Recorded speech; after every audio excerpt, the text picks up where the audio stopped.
MBAच्या शिक्षणाच्या प्रवेशाची मुदतवाढ. MBA विद्यार्थ्यांचा प्रवेशाचा मार्ग मोकळा.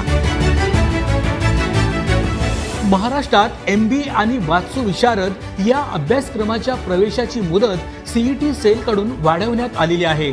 23 ऑक्टोबर 2024 पर्यंत MBA ची प्रवेश प्रक्रिया सुरू राहणार आहे.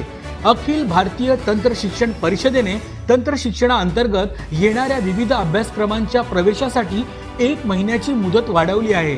यामध्ये प्रथम वर्ष आणि द्वितीय वर्ष लॅटरल प्रवेशाची ही मुदतवाढ विद्यार्थ्यांना मिळालेली आहे.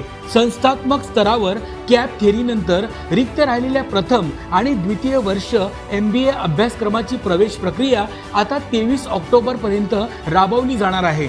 महायुती सरकारमुळे विद्यार्थ्यांना हा मोठा दिलासा मिळालेला आहे.